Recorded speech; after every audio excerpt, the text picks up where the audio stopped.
Que dites-vous de l'accord sorti de la COP 28 de Dubaï? On ne peut pas dire qu'on a stagné depuis ces 8 COP. Néanmoins, moi, entre les paroles et les actes, j'ai des gros doutes. Je vais prendre juste l'exemple qu'on connaît le mieux, c'est-à-dire celui de la France.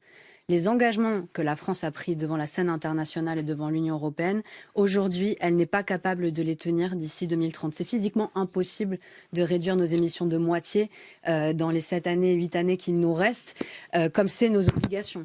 Et donc imaginez, alors que la France met quand même beaucoup de moyens dans une partie de la transition, pas dans tout, et d'autres pays, ça va être encore pire. Pourquoi? Parce que ce qu'il y a de commun dans ces COP, c'est qu'on n'a jamais remis en question le modèle économique néolibéral, productiviste et de croissance qui sous-tend en fait la majorité des économies développées. Et tant qu'on n'aura pas fait ça, on aura beau développer des énergies vertes, on ne mettra pas fin, par exemple, à l'exploitation des énergies fossiles, c'est une certitude. Même si les grandes entreprises essaient par-delà le greenwashing de se décarboner parce qu'elles y voient aussi un atout en intérêt? En fait, le problème, c'est que les intérêts s'additionnent. C'est-à-dire que vous pouvez faire des renouvelables d'un côté et continuer les fossiles de l'autre. C'est exactement le cas de Total Energy, qui, d'après ses annonces, d'ici 2030, ils n'investiront que 30% dans les énergies renouvelables et tout le reste, c'est dans les fossiles. Notre majeure pétrolière française est une de celles qui ouvre et développe le plus de nouveaux projets de pétrole et de gaz dans le monde. Donc, on n'a vraiment pas de leçon à donner. Les multinationales du CAC 40 françaises, elles émettent 11 fois plus que la France. Donc,